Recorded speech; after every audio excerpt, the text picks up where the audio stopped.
எனக்கு அருமையானவர்களே, ஆண்டவரும் இரட்சகருமாகிய இயேசு கிறிஸ்துவின் நாமத்தில் உங்களை வாழ்த்துகிறேன். தேவ கிருபையினால் கடந்த நாட்களில் தொடர்ச்சியாய் தேவ வார்த்தையை உங்களுக்கு சொல்லி வருகிறோம். எவ்வளோ நீங்கள் சிலர்கிட்ட பேசும்போது எத்தனையோ வார்த்தையை கேட்டு சோர்ந்து போகிறீங்க, கசப்பாகுது, உடைஞ்சு போகிறோம், என்ன வாழ்க்கைன்னெல்லாம் கூட யோசிக்கணும்.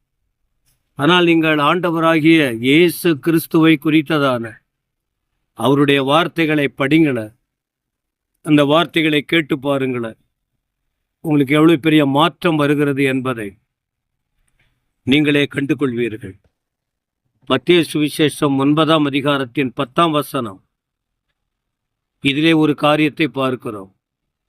இயேசுவானவர் ஒரு மனுஷனை அழைக்கிறார் தமது சேவையை செய்வதற்கு.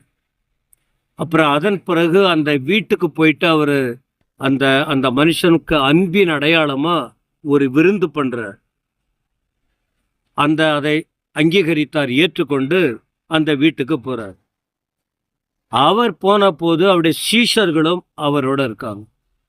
கூட விட்டுட்டு போக முடியாதுல்ல, இயேசுவானவர் இருக்கிறார், அவருடைய சீஷர்களும் இருக்காங்க. இந்த ஆயத்துறையில் உட்கார்ந்திருந்த மனிதன் ஒரு கொஞ்சம் அதிகாரம் உள்ளவனாய், அநேகரோடு பழக்கம் உள்ளவனாக இருந்ததனால் அவருடைய நண்பர்களும் அங்கே அந்த பந்தியில் அமர்ந்திருந்தார்கள். ஆனால் ஆண்டவர் அவர்களை தவிர்க்கவில்லை.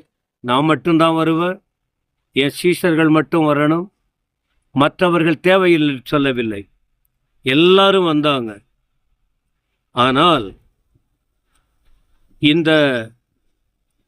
அந்த பந்தியிலே மற்றவர்களும் இருக்கிறார்கள், குறிப்பா ஆயக்காரரும் பாவிகளும். இதே மற்றவங்க பார்த்தாங்க, அந்த கூட ஒரு கூட்டம் பார்த்துக்கிட்டே இருந்தது. அடுத்த வசனத்தில் நீங்க பார்க்கும்போது கேள்வி எழும்புகிறது. எனவே பைபிளில் ஒரு வசனம் இருக்கு, ஆண்டவர் அவரோட இருப்பது நமக்கு ஒரு பெரிய பாக்கியம். வாசற்படியில் நின்று தட்டுகிறார், ஒருவன் சத்தத்தை கேட்டு திறந்தார், அவனோடு நான் இருப்பேன், என்னோடு அவன் இருப்பான்னு. ஒவ்வொரு நாளும் அவரோடு பழகி அவரோடு ஐக்கியம் கொண்டு, ஆண்டவரே உம்முடைய சமூகத்திலே வாஞ்சையாய் உட்காருகிறேன், நீங்கள் என் உங்கள் கிட்ட நான் இருக்கணும், நீங்கள் என் கூட இருக்கணும்னு நீங்கள் ஒப்பு கொடுத்து தேடி பாருங்க. ஒரு இனிமை, ஒரு அருமை, ஒரு மேன்மை, ஒரு ஆசீர்வாதம் உண்டு. அந்த ஆசீர்வாதத்தை இன்று உங்களுக்கு